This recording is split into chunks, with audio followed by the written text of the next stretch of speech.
Now there's lots of iconic running races all over the world, from London and New York Marathon all the way to incredible trail ultras like UTMB and Hardrock, but I would say at the top of every aspiring ultra runner's bucket list is Western States 100, a race that is steeped in history and is super hard to get into. So I've actually been trying to get a place on the starting line for around about 6 years now and still no joy, and I'm sure there's lots of you watching this video that are probably in the same situation.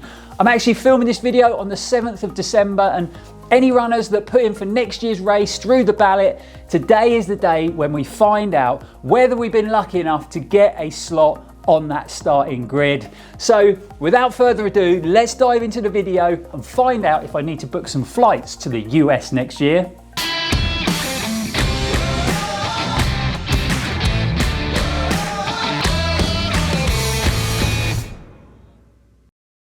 Welcome back everyone, hope life is treating you well and you're enjoying the build up to the festive period. I'm Lloyd Purvis and this is Run4Adventure, your friendly, informative running related YouTube channel. Now, before we dive into find out how I got on in the Western States ballot, I just want to give you a bit of history about this incredible race, just in case you're not familiar with it. And I also want to remind you about 2 giveaways that we've got running at the moment. So the first one, you could be getting your hands on a brand new, brilliant Bob and Brad C2 Pro massage gun. And the second giveaway is actually running on our Christmas gift ideas video. And we got a nice bundle of cool running goodies up for grabs. So you definitely don't want to miss out, guys. So what I've done, I've left links in the description below for those 2 videos. You haven't got long to get entered, so like I say, don't miss out, get in the mix, because you could be walking away with some awesome early Christmas presents this year. So best of luck. So Western States is actually the oldest 100-mile foot race in the world, but did you know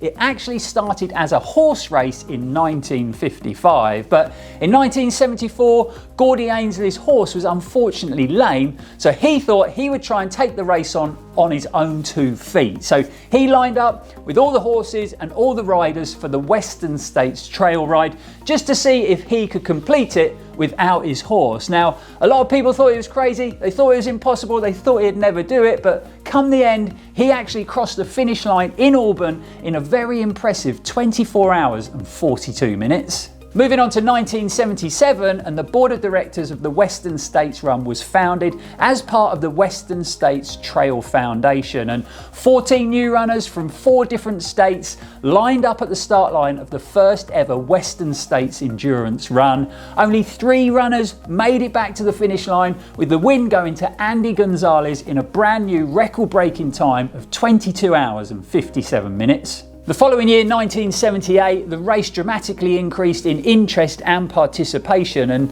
it now actually had 21 aid stations and 6 medical checkpoints along the way, and this was all down to an ever-growing army of loyal volunteers. And 1978 was also the first time a woman finished the race, with Pat Smith crossing the finish line in 29 hours and 34 minutes. And I think it's safe to say from then, we can say the rest is history, because the Western States 100 has become one of the biggest, most competitive 100-mile races in the world, attracting some of the greatest ultra runners ever to walk on this planet, including the amazing Scott Jurek and Kilian Jornet, my running hero Anton Kopichka, but also Rob Carr, Timothy Olsen, the amazing Jeff Rose, Ellie Greenwood, Katie Schide, and obviously the current course record holders Jim Walmsley and Courtney Dallwater.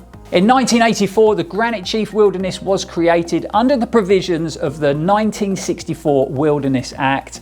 Unfortunately, about 4 miles of the Western States race were within the boundaries. However, the endurance run was given permission to continue, but only as long as they kept the number of runners to 369, and that was the size of the field that year, and it has stayed the same ever since. So you can imagine, with the world of sort of trail ultra running blowing up over the last 10 years, it has got harder and harder and harder to get a slot on that start line. And you know, now you actually have to also run a qualifying race beforehand and finish it, and that just allows you to put your name name in the hat for the ballot. Okay, I think I've dragged this out long enough, and it's time to put myself and you guys out of our miseries and get this email open. And is it going to be a super lucky year or just another very disappointing race ballot result? Because I really don't have a lot of luck when it comes to these ballots. It actually took me 3 years to get in UTMB for the first time and the second time.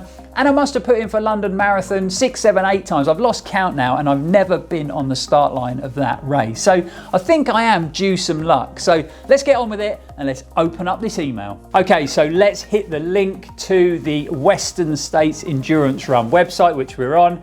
And then there is a link to the real-time lottery results. So let's click on that.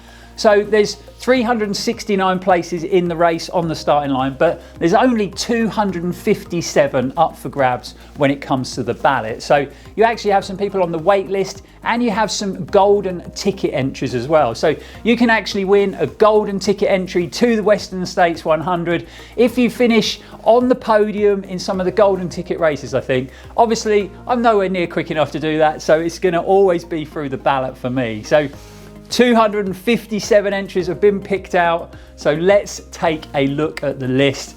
Fingers, toes, everything crossed. Let's scroll down. Here's the list. Let's go down to the bottom and let's have a look. So it's quite a long list, so bear with me. Okay, so I'm up to what, 50th runner. Still haven't seen my name, unfortunately. Seen a few guys and ladies from the UK. Come on list. There's someone there with just one ticket that got a slot. How lucky are they, from France? One ticket in the ballot and they're in. Oh, I bet they're jumping around for joy. We're into the 200s. It's not looking good. No. Okay, we've scrolled through the whole list and we are definitely not there. I'm just gonna have one quick flick through again, just by the off chance I've missed my name. I'm pretty sure I didn't, but nope. No, okay.